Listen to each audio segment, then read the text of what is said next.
우리 함께 하나님의 말씀 보겠습니다. 말씀은 에베소서 2장 1절에서 10절까지의 말씀입니다.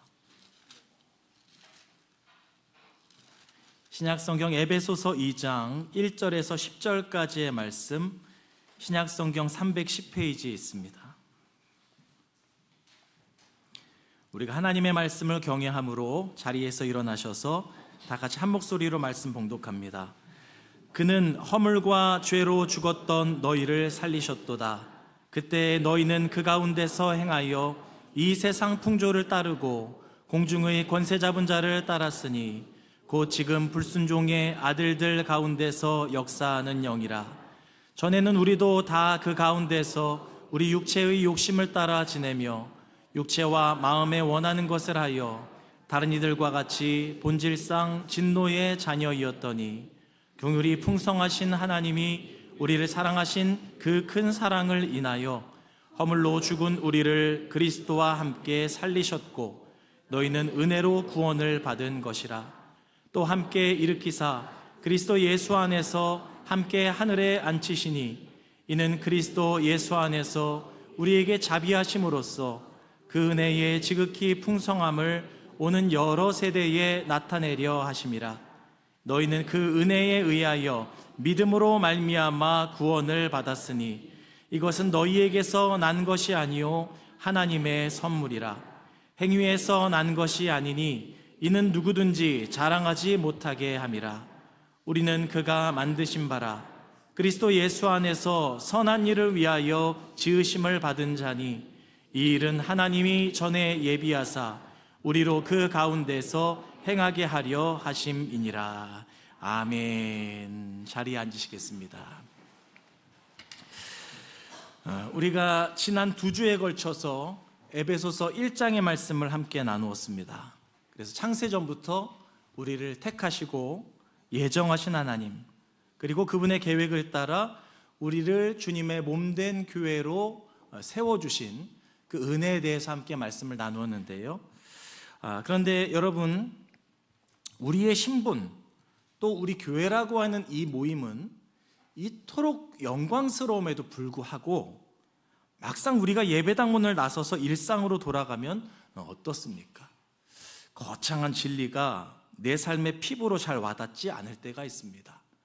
나는 여전히 사소한 말 한마디에 상처받고 때로는 똑같은 죄의 문제 앞에서 무기력하게 넘어질 때가 있고, 그래서 그러한 우리의 모습들, 변하지 않을 것 같은 이전의 초라한 내 모습을 마주하게 되면 종종 우리는 스스로 그렇게 자문하게 되는 것입니다.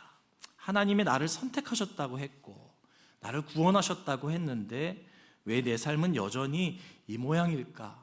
나는 왜 변하지 못하는 것일까? 하는 때로 우리 속에 있는 실망감, 우리 안에 있는 마음 안에 스스로를 향한 낙심의 마음들 말입니다. 오늘 우리가 함께 읽은 에베소서 2장의 말씀은 바로 그 질문에 대한 굉장히 정직한 있는 그대로의 대답을 들려주고 있습니다.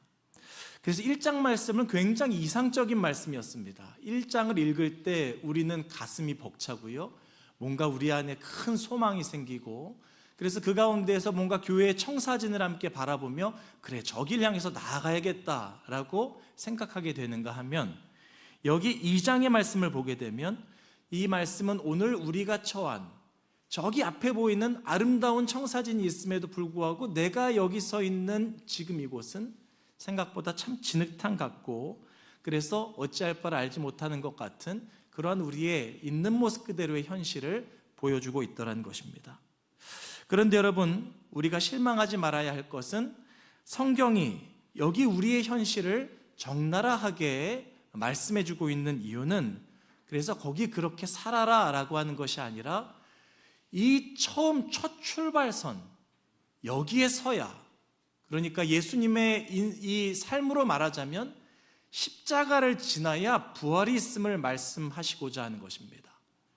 죄인된 나의 모습을 마주하고 상처받은 나의 모습을 마주할 때에 거기에서부터 하나님의 은혜로 말미암아 딛고 일어나 구원을 향해서 나아갈 수 있기에, 그냥 기독교 신앙을 갖는다고 하는 것이 이렇게 둥둥 하늘을 떠다니는 늘 이렇게 이상적인 것을 품고 있는 그 삶이 아니라 나의 철저한 오늘 현실의 내 삶의 자리, 진짜 나를 마주하는 그 자리에서부터 구원이 시작된다라고 하기에 우리를 거기 첫 출발선에 세우는 말씀이 여기 에베소서 2장의 말씀이라고 할 수가 있습니다.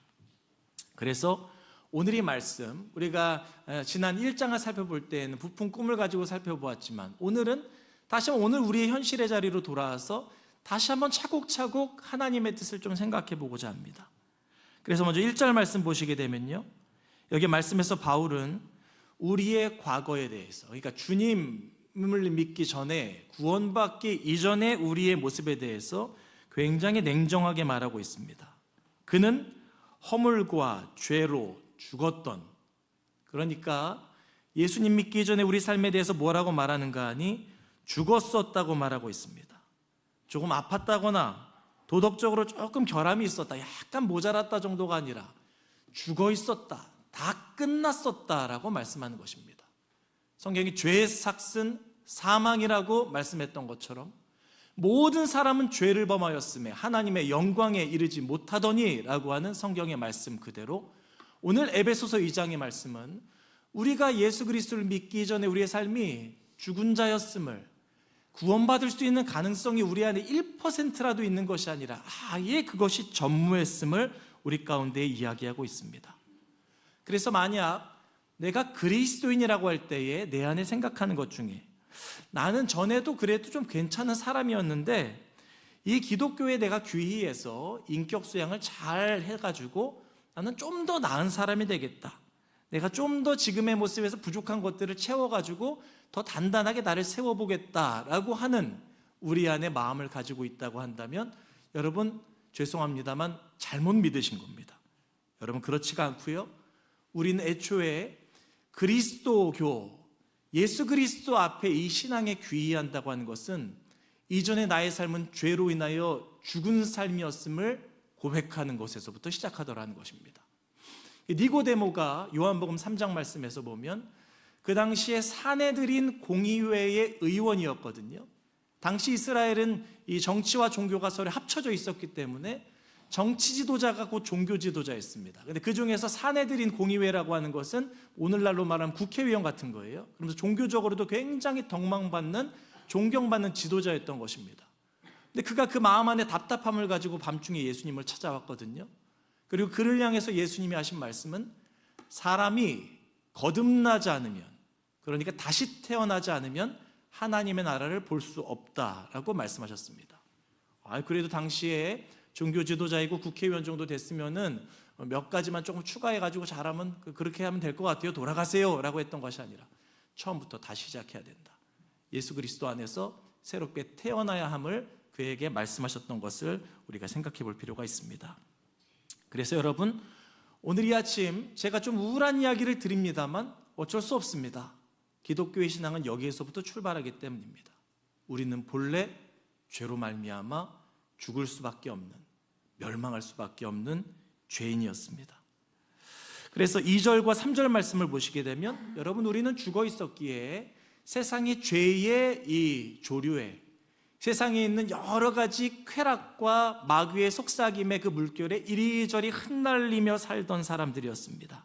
내 의지로 사는 것 같았지만 그렇지 않았더라는 것입니다. 때로는 세상의 유행과 성공이라는 거대한 물살을 휩쓸려 다녔고, 때로는 우리 눈에 보이지 않는 공중권세 잡은 자, 마귀의 그 조종 속에 우리는 살아가야 했고, 결국에 내 육체의 본능이 시키는 대로 반응하다가 3절 말씀대로 본질상 진노의 자녀로서 존재하는 것, 그게 나의 정체성이었고 실상이었더라는 것입니다.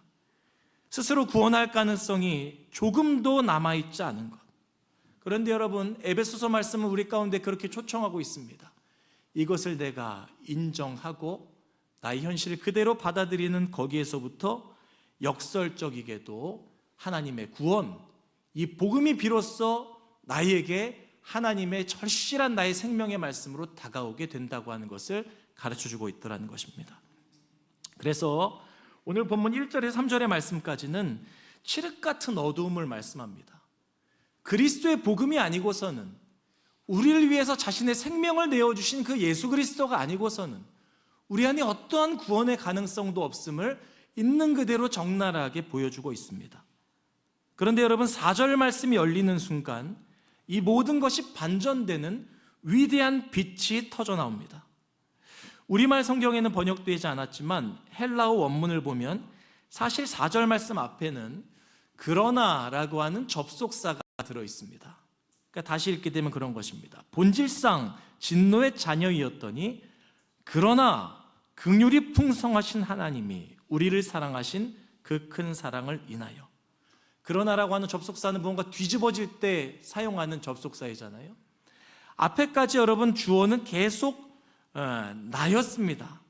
내가 이러한 사람이었고 우리가 바로 그러한 존재였는데 4절 말씀에서 주어가 바뀌어 있습니다. 하나님이 주어가 되어 있습니다.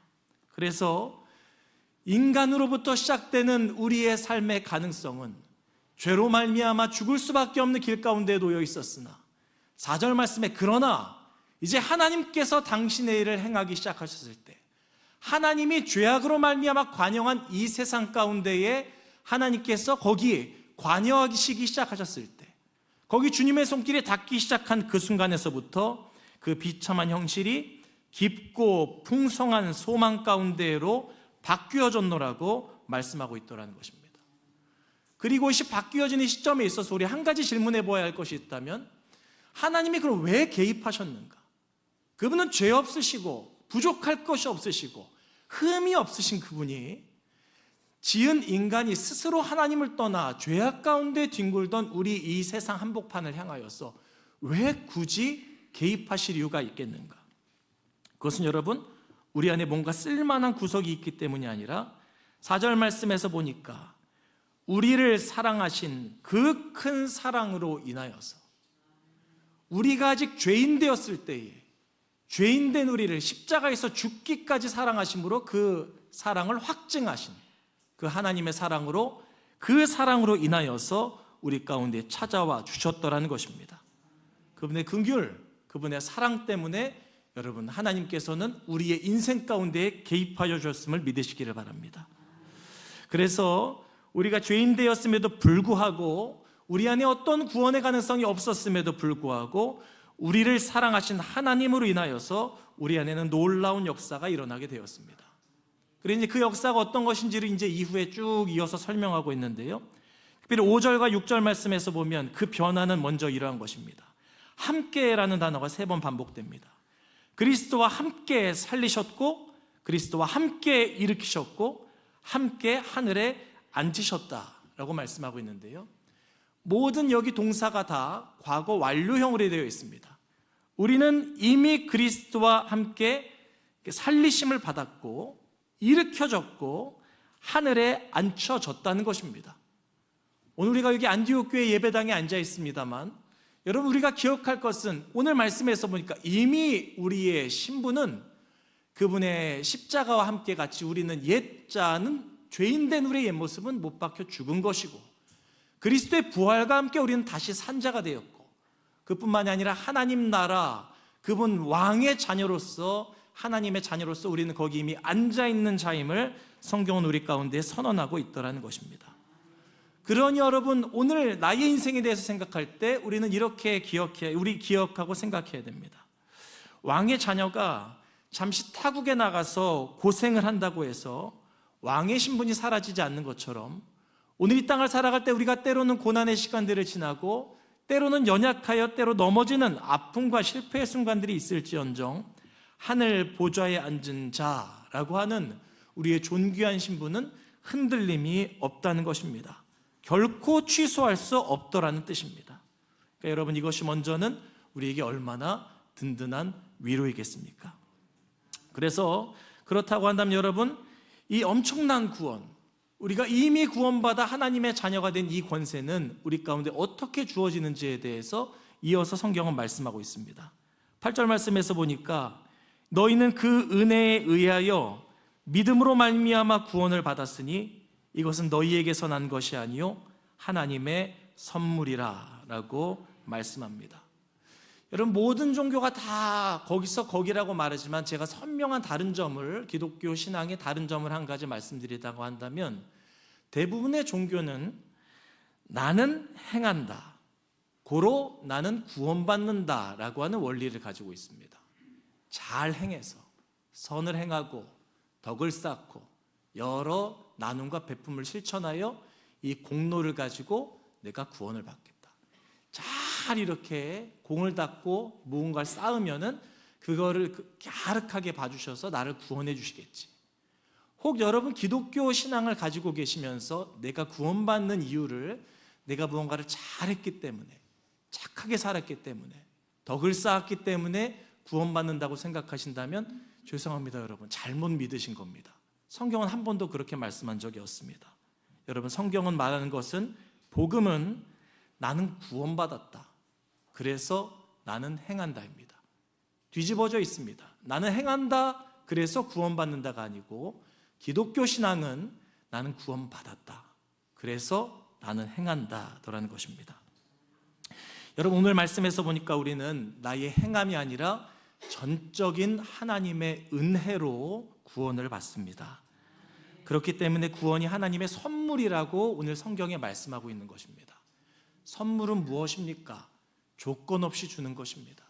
좋아서, 사랑해서 그렇게 주는 것이 선물입니다. 여러분, 만약에 그 안에 조건이 발생하게 된다면요, 이러한 것을 했으니까 이런 것을 주는 것은 선물이라고 이름 붙일 것이 아니라 거래라고 해야겠죠. 오늘 에베소서에서 말씀하는 선물의 뜻은 하나님과 우리가 거래했다는 것이 아닙니다. 우리가 이만큼 어떤 그 목표에 도달했기 때문에 너는 통과, 그것이 아니라 하나님께서 사실은 아까 제가 0%라고 이야기했잖아요. 죄로부터 벗어날 수 없고 죄로 말미암아 사망의 그늘에서 벗어날 수 없는 우리를 향하여서 사랑하시기에 그 은혜, 십자가에서 당신의 전부를 내어주신 생명의 그 은혜를 선물로 우리에게 베풀어 주심으로 말미암아 구원받게 하셨더라는 것입니다.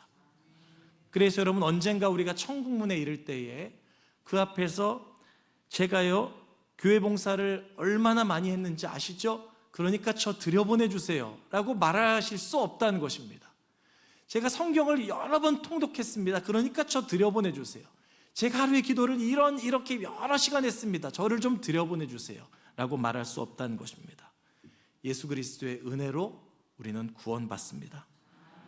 그리고 그 은혜를 무엇인가 생각할 때 우리가 떠올려야 할 것은 십자가입니다.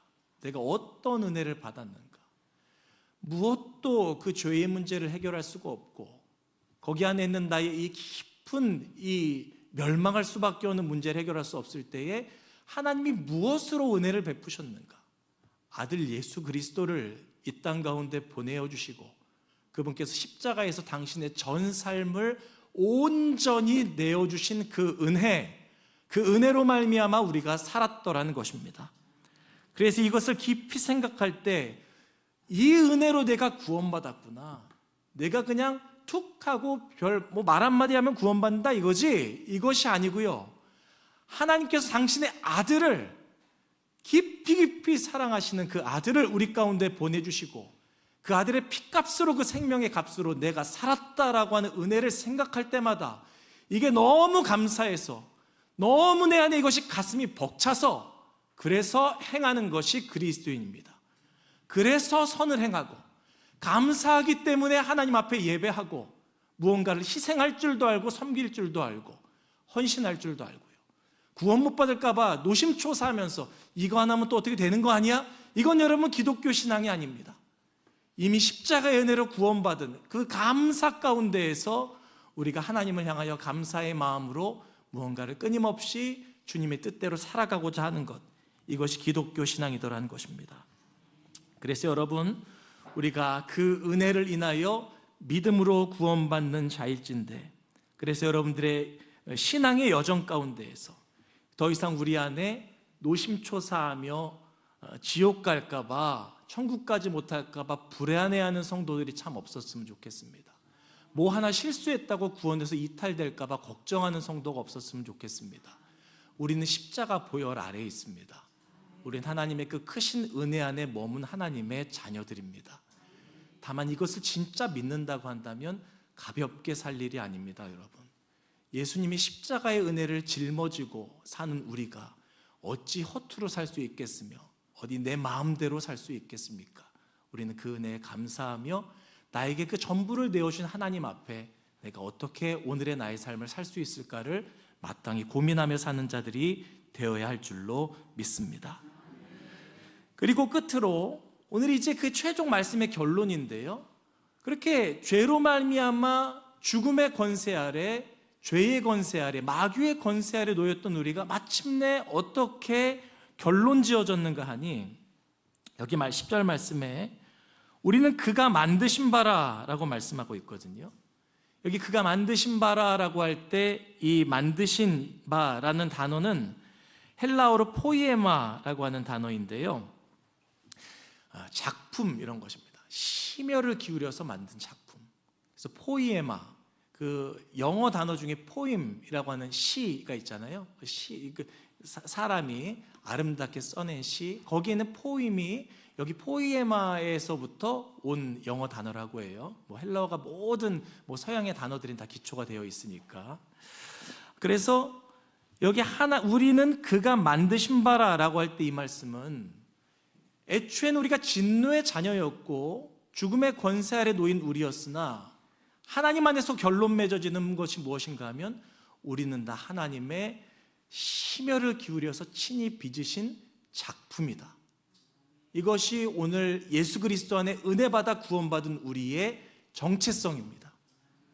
여러분들이 거울을 바라보실 때마다, 나의 모습을 바라보실 때마다 매일 죄에 넘어지는 나, 그냥 늘 이렇게 저렇게 참 별 볼 일 없는 나라고 바라보실 것이 아니라 그리스도 안에 은혜 받은 자들이 나의 모습을 바라볼 때에는 나는 하나님의 걸작품으로 바라보자는 것입니다. 이럼에도 불구하고, 그럼에도 불구하고 말이죠. 제가 예전에 그 이천에서 그 30대 때 목회를 할 때에 그 이천에 도자기가 유명하잖아요. 제가 목회하던 교회에도 그 장인이 계셨습니다. 지금은 소천하신 분이신데 우리 집사님이셨는데, 제가 그 공장에 자주 놀러 갔어요. 가면 뭐 하나씩 얻어오기도 했었고요. 옆에서 도와달라고 하실 때마다 제가 이것저것 도와드리기도 하고 해가지고 봤는데, 그분만 만드는 그 독특한 한 가지가 있어요. 잘 팔린대요. 근데 그 여러 개를 똑같이 만드세요. 이렇게 위엔 잎사귀 모양으로 되어 있고 끝에 이렇게 심지가 있어서 안에다 기름을 넣어가지고 이게 불을 붙이는 호롱불이라 그러나요? 잎사귀 모양의 한 20몇 개, 한 30몇 개 정도 쭉 만들어 오셨는데, 제가 가만히 보고 있으면서 그런 얘기를 했습니다. 그 집사님 다 똑같은 줄 알았는데 모양이 틀리네요. 그래서 비싼 거예요, 목사님 하시는 거예요. 공장에서는 똑같이 찍어내는데 하나하나 장인의 손에서 만들어지면 똑같이 만들어도 다 달라요. 근데 달라서 그게 좋은 거예요. 그게 조금씩 달라서도 아름다운 겁니다. 그런 이야기를 제가 들었거든요. 여러분, 창세기 말씀에서 보니까 우리를 하나님께서 친히 빚으셨다고 하잖아요. 다른 모든 것들은 지을 때 다 말씀으로 지으셨다 이렇게 말씀하는데, 유독 사람은 친히 빚으셨다라고 하시는 그 말씀 안에 우리를 아주 신묘막측하게 거의 우리 하나하나를 세심하게 살뜰하게 살피시고 지으신 하나님의 손길을 성경은 말씀하고 있는 것입니다. 그래서 여러분들은 붕어빵 찍어내신 그런 어떤 공산품이 아니고요, 하나님이 친히 한 사람 한 사람 정말 특별하게 세상에 유일하게 오직 하나밖에 없는 한 사람 한 사람으로 지으신 걸작품들이십니다. 그래서 오늘 우리는 그 지금 두 면을 같이 보고 있습니다. 다 깨어져서 죄로 말미암아 죽을 수밖에 없었던 우리를 예수 그리스도의 십자가의 은혜로 다시 사신 우리의 오늘의 정체성은 죽어서 끝나고 그냥 이 땅에서 이리저리 방황하다가 그냥 없어질 인생들이 아니라 끝까지 영원토록 남을 하나님의 걸작품으로 결론 지어져야 한다는 것입니다. 그런데 앞서서 여러분들 그런 질문을 제가 드린다고 했잖아요. 예배당에 있을 때는 그래 알겠는데 한 주를 또 살아가다 보면 나는 때로 이렇게 상처받기도 하고 때로 또 저렇게 죄에 넘어지기도 하고 그런 나의 모습을 걸작품이라고 할 수가 있을까? 나는 조금 불량품이 아닌가? 여러분, 그러할 때 이 예화를 한 가지 좀 말씀드리고 싶습니다. 미켈란젤로가 다비드상을 조각할 때요, 거대한 돌덩이를 보면서 이렇게 혼잣말을 했다 그래요. 나는 돌 속에 갇혀있는 천사를 보았고 그가 나올 때까지 불필요한 돌들을 깎아낼 뿐이다. 하나님께서 우리를 바라보시는 시선이 저는 이와 다 같다고 생각을 합니다. 오늘 우리의 모습을 그냥 가만히 보면 바윗돌같이만 보이는 거예요. 깎여지지 않고 여러 험한 것들 투성이거든요. 근데 우린 이미 구원받았단 말이죠. 하나님이 우리를 의롭다고 칭해 주셨잖아요. 그리고 여겨 주셨다고 했잖아요. 내가 나를 볼 때는 커다란 바위덩이 같은데 하나님의 눈에는 그 속에 숨겨있는 우리의 조각품이 보이시는 거예요. 우리 원래의 원형, 하나님께서 애초에 우리를 이 땅에 보내실 때 우리를 지으신 가장 선하고 보배롭고 아름다운 우리의 원형, 그 모습으로 우리를 바라보시면서 이 땅을 살아가는 동안에 계속 그 모습으로 바라보시며 깎아내 가시는 것입니다. 하나님이요, 우리를 다듬어 가시고요, 만들어 가시는 것이죠. 근데 그렇다고 해서 완성되지 않은 것이 아니고요, 이미 우리는 주님 앞에 그렇게 칭함 받았습니다. 이미 우리는 하나님의 걸작품이에요. 그런데 그 모습이 우리의 안에서 실제적으로 나타나고 보여지기까지 우리는 이 땅 가운데서 끊임없이 다듬어져 가고 만들어져 가는 시간들을 보내게 될 것입니다. 여러분들도 같은 시각으로 바라보십시오. 여러분, 때로는 넘어지고 때로는 보잘것없이 보이는 그때에도 하나님 보시기에 우리는 그분의 걸작품입니다. 너무너무 아름답고 참 사랑스럽고 특별한 존재가 오늘 그리스도로 말미암아 구원받은 저와 여러분임을 기억하시기를 바랍니다. 그리고 본래 그 모습, 그 형상을 따라서 끊임없이 주님께서 나를 다듬어 가시고 깎아 가실 때 거기 가운데 기꺼이 순종으로 동참해 나가는 것, 그것이 오늘 우리의 인생에서의 사명이라고 할 수가 있겠습니다. 그래서 이것들을 이루어 가실 때 여러분, 작은 것에서부터 생각하시기를 바랍니다. 우리의 가정 안에서의 일들과 직장 안에서의 일들과 교회 안에서의 서로의 일들 가운데에서요, 깎여나가는 것은 때로 아플 수 있잖아요. 다듬어져 가는 시간들은 마냥 유쾌한 시간만 아니죠. 성도와 성도의 관계 속에서도 그럴 것이고 개인의 일들에서도 그럴 것이고요. 그런데 기억하십시오, 그 모든 일들을 통하여 하나님께서 우리를 본래 빚으신 그 원형의 모습으로 끊임없이 아름답게 만들어가고 계심을 꼭 기억하시기를 바라겠습니다. 여러분, 그래서 오늘 성경의 답은 그렇습니다. 성경의 말씀은 오늘 내가 때로 삶에서 이리저리 흔들릴 때도 있고 넘어질 때가 있음에도 불구하고 나는 아직 구원받지 못했다라고 하는 것이 아니라 나는 이미 하나님의 은혜로 구원을 받았음을, 선물로 그 구원을 받았음을 다시 한번 선포하는 것이고, 그 원역의 모습을 따라 지금도 끊임없이 나는 하나님의 손길에 의해 빚어져 가고 있다는 것임을 오늘 기억하시길 바라겠습니다. 여러분, 그래서 말씀 정돈하면서요, 오늘 이 말씀 가운데서 다시 한번 우리의 모습을 돌아볼 수 있기를 원합니다. 여러분, 우리의 과거는 죄로 말미암아서 죽을 수밖에 없는 죄인들이었습니다.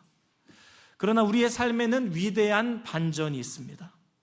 내가 주어가 되는 인생은 죄와 사망이겠지만 하나님께서 주어가 되시는 그때부터 우리는 포이에마, 즉 하나님의 소중한 작품으로 고백되어지게 될 것입니다.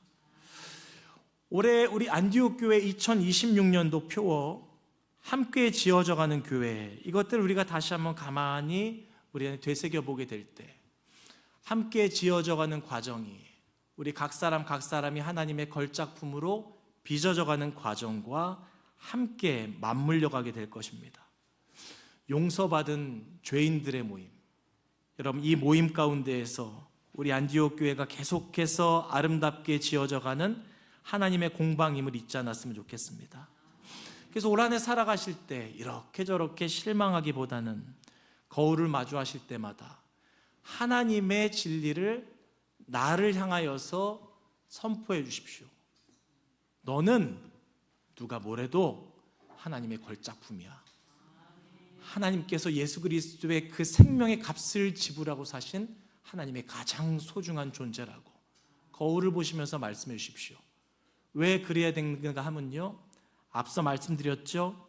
2절에 3절 말씀 보니까 끊임없이 우리의 영혼은 자꾸만 세상 풍조에 이렇게 저렇게 휩쓸려 가려고 한다고요.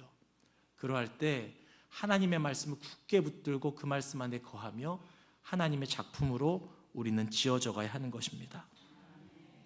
여러분, 그래서 이번 한 주도 여러분들의 삶을 살아가는 가운데에서 용서받은 죄인으로서 나 자신만 믿고 의지하다가 거만한 자도 되지 말고, 반면에 나 스스로를 너무 업신여기고 부정하다가 낙심하는 자도 되지 말고, 그야말로 용서받은 죄인으로서 주의 은혜로 새롭게 지음받는 우리 포이에마, 하나님의 걸작품으로 살아가는 믿음의 성도들이 다 되시기를 주의 이름으로 간절히 축원합니다. 우리 함께 기도하겠습니다. 우리 시간에 함께 기도하실 때 우리 그렇게 주님 앞에 결단하고 간구하며 기도했으면 좋겠습니다. 하나님, 내가 구원받은 하나님의 자녀요 하나님의 걸작품임을 잊지 않고 살게 하여 주옵소서. 세상의 풍조, 죄의 욕망들에 흔들리지 않도록 나의 마음을 주의 말씀으로 붙들어 주옵소서. 우리 그렇게 주님 앞에 기도하며 나아가도록 하겠습니다. 다 같이 기도합니다. 하나님 아버지, 본래 죄의 가운데서 진노의 자녀로서 있었던 우리들을 예수 그리스도의 그 십자가의 은혜, 흘리신 보혈로 말미암아 깨끗게 하시고 하나님의 자녀 삼아 주심을 감사를 드립니다. 하나님의 자녀로서 하나님이 구원의 은총 속에 살아가게 하여 주시되, 포이에마, 하나님의 걸작품으로 하나님께서 만드신 그 한 사람 한 사람들로 살아가게 하여 주옵소서. 선한 일을 위하여 지으심을 받은 자로서 하나님 앞에 귀하게 우리의 하루하루를 살아내며 하나님 아버지 빚어가시는 주님의 손길에 의지하여 나의 본래의 그 모습, 하나님께서 바라보시는 그 칭하신 모습대로 빚어져가는 우리의 하루하루가 되게 하여 주시옵소서. 주님, 새롭게 시작된 한 주간도 이 복되고 아름다운 삶으로 주님 앞에 드려지게 하여 주시옵소서. 사랑과 자비가 풍성하신 하나님 아버지, 허물과 죄로 죽었던 우리를 그 크신 사랑과 은혜로 구원하여 주심에 감사합니다. 그러나 하나님이라고 하는 이 놀라운 반전이 오늘 우리의 고백이 되게 하여 주셔서 이제는 하나님의 걸작품답게 내 힘이 아니라 주님이 주시는 은혜로 세상을 이기며 선한 일 감당하는 안디옥의 모든 성도들 되게 하여 주시옵소서. 우리를 주의 귀한 작품으로 빚어가시는 예수 그리스도의 이름으로 기도합니다.